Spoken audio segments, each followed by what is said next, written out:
కళ్ళు చెదిరే అపార్ట్మెంట్లు, commercial కాంప్లెక్స్లు. ACB దర్యాప్తులో బయటపడిన డిఈ ముత్యం వెంకటరమణ ఆస్తుల చిట్టా. 2006 నుంచే కన్స్ట్రక్షన్ దందాలోకి. ముత్యం పేరిట 3, ఫ్రైడ్ హోమ్స్ పేరిట మరో కంపెనీ ఏర్పాటు.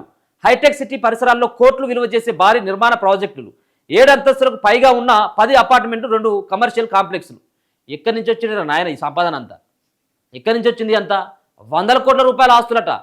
100 కోట్ల రూపాయల ఆస్తులు, కిలోల కొద్ది బంగారం దొరికింది ఈ వెంకటరమణ, ముత్యం వెంకటరమణ రెడ్డి ఇంట్లో. భార్య పేరు మీదనే ఇప్పుడు ఇక్కడ ఈ హైదరాబాద్ నగరంలో 10 పెద్ద పెద్ద కాంప్లెక్స్లు ఉన్నాయట.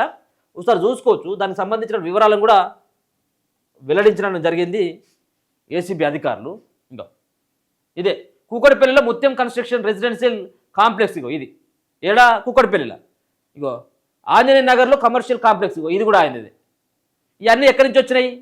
ఏ నుంచి వచ్చినాయి అంటే మంది యొక్క రక్తం పీల్చి తాగినటువంటి దొంగలు వీళ్ళంతా.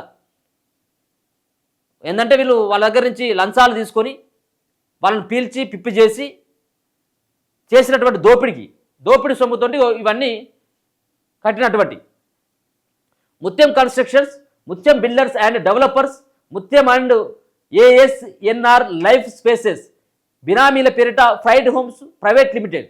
ఇవే కాదు, హైటెక్ సిటీ పరిసర ప్రాంతంలో ఖరీదైన అపార్ట్మెంట్లు, 7 అంతస్తుల భవనాలు, కమర్షియల్ కాంప్లెక్స్లు, ఇవన్నీ ఆదాయానికి మించిన ఆస్తుల కేసులో ఏసీపీకి చిక్కిన Telangana renewable energy development corporation REDCO Khairatabad division engineer ముత్యం ముత్యం వెంకటరమణ ఆస్తులు.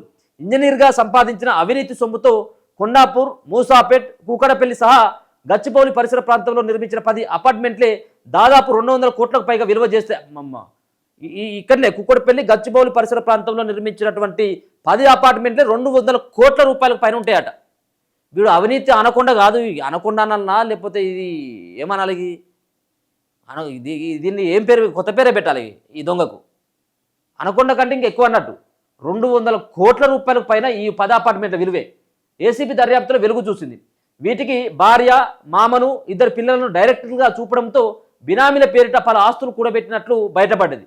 ఈ మేరకు వెంకటరమణ ఉద్యోగంలో చేరిన నాటి నుంచి ఆయన ఆదాయం, ఖర్చులు పోను మిగిలిన సేవింగ్స్, ఆదాయానికి మించిన ఆస్తుల వివరాలను ఏసీబీ అధికారులు ఫైల్ చేసి ఎఫ్ఐఆర్లో పేర్కొన్నారు. నిందితుడిని గురువారం చెంచల్గూడ జైలుకి రిమాండ్కు పంపించడం జరిగింది. ఈయన వచ్చేటువంటి జీతం ఏముంటుంది? సరే 2 లక్షలు వేసుకుందాం. 2 లక్షల జీతం వస్తే నీ పిల్లల ఖర్చులు, పిల్లల ఫీజులు, వాళ్ళ జల్సాలకి, నీ జల్సాలకి, నీ ఖర్చులకి అన్నీ పోను ఎంత మిగులుతాయి? 200 కోట్ల రూపాయలు అంటే ఎవడి సొమ్ము ఏంటిది? వీడు వచ్చిన కానించి ఇదే పని ఉన్నట్టుది. జాబ్లోకి ఎక్కిన కానించి ఇదే దందా అన్నట్టు. ఎక్కిన రోజు నుంచి స్టార్ట్ చేసినట్టుది. హైదరాబాద్లో విధులు, కలెక్షన్స్ అట. ఖమ్మం జిల్లాకు చెందిన వెంకటరమణ కుటుంబం హైదరాబాద్లో స్థిరపడ్డది. వెంకటరమణకు 1999లో స్వప్నతో వివాహం జరిగింది. ప్రస్తుతం కొండాపూర్ హైటెక్స్ సమీపంలో మీనాక్షి స్కైలాంజ్ ఫోలారిస్ టవర్స్లో నివాసం ఉంటున్నాడట. వీరు కుమార్తె సాయి సాత్విక 25 సంవత్సరాలు ఉంటుందట. ఐఐటి వెల్లూరులో చదువుతుండగా కొడుకు వెంకట సాయి రిత్విక్ 19 సంవత్సరాలు అయిన హైదరాబాద్లోనే ఉన్నాడట. వెంకటరమణ 1992 ఆగస్టు 22న ఎలక్ట్రిసిటీ డిపార్ట్మెంట్లో అసిస్టెంట్ ఇంజనీర్గా ఉద్యోగంలో చేరిండు. అప్పటి నుంచే 1993 ఆగస్టు 21 వరకు ఎర్రగడ్డ విద్యుత్ సౌదాలో ట్రైనీగా పనిచేసిండు. ఈ క్రమంలోనే ఎంసీహెచ్లో మెట్రో జోన్ చీఫ్ ఇంజనీర్గా, Allwyn SS lines sales and పర్చేజెస్తో పాటు మోతీనగర్ సెక్షన్ డివిజన్ కార్యాలయంలో రెగ్యులర్ ఏఈగా విధులు నిర్వహించాడు. 2013 అక్టోబర్ 18న డివిజనల్ ఇంజనీర్గా మెహదీపట్నం సెంట్రల్ సర్కిల్లో డిఈ ఆపరేషన్స్గా, సైబర్ సిటీ సర్కిల్లో డిఈ టెక్నికల్గా పనిచేసిందట. ముచ్చటగా 3 కంపెనీలు ఉన్నాయట ఈయనకు. ఉద్యోగంలో సంపాదించిన అవినీతి సొమ్ముతో వెంకటరమణ 2006లో కన్స్ట్రక్షన్ వ్యాపారంలోకి ప్రవేశించాడు. భారీ ప్రాజెక్టుల కాంట్రాక్టులు చేపడుతూ కంపెనీల వద్ద పెద్ద మొత్తంలో వసూలు చేసినట్లు ఆరోపణలు ఉన్నాయి.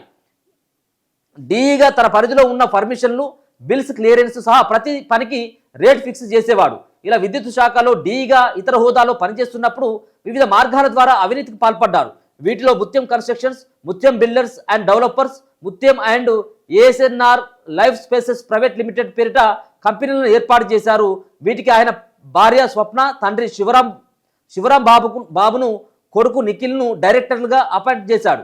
జి రవికుమార్ అనే వ్యక్తి పేరిట ఫ్రైడ్ హోమ్స్ ప్రైవేట్ లిమిటెడ్ సంస్థను కూడా ప్రారంభించాడు.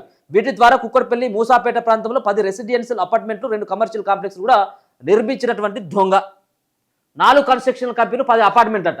నిందితుడు గతంలోనే లంచం తీసుకుంటూ ఏసీపీకి చిక్కిండు. 2019 డిసెంబర్ 12న 25,000 లంచం తీసుకుంటూ పట్టుబడ్డాడు. ఈ కేసులో 2026 ఫిబ్రవరి 1వ తేదీ వరకు సస్పెన్షన్లోనే ఉన్నాడు. ఎప్పటి వరకు? 2022 వరకు. అనంతరం Telangana renewable energy development corporation REDCO division ఇంజనీర్గా నియమితులైనాడు. దాని తర్వాత వీని అప్పుడే రిమూవ్ చేస్తే అయ్యేపోవు. ఉద్యోగంలో చేరిన నాటి నుంచి తన సర్వీస్ కాలంలో జీతభత్యాలకు గాను ఎంత 4,09,36,565 విలువైన స్థిరాస్తులను సంపాదించిందట. తాజాగా ఏసీపీ తనిఖీ చేసిన సమయంలో అతని ఆదాయం సుమారుగా 6.90 కోట్లు కాగా వివిధ రకాల ఖర్చులు సుమారుగా 20.35 కోట్లుగా ఉన్నాయట.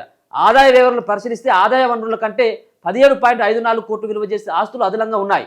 వీటితో పాటు 10 అపార్ట్మెంట్లు 4 కన్స్ట్రక్షన్ కంపెనీలకు సంబంధించిన ఆస్తులు మొత్తం కలిపి ప్రస్తుత మార్కెట్ వాల్యూ దాదాపు 300 కోట్లకు పైగా ఉంటుందని అధికారులు అంచనా వేస్తున్నారు. 300 కోట్లు. ఎవరిని కొట్టినా కానీ ఇప్పుడు ఈ దొంగలన్నీ కూడా పెద్ద పెద్ద దొంగలు ఉన్నారు. ఇంకా ఇంతకన్నా 300 కోట్లు కాదు, 1000 కోట్ల రూపాయల ఆస్తులు కూడా పెట్టుకున్నటువంటి అవినీతి తిమింగళాలు ఉన్నారు.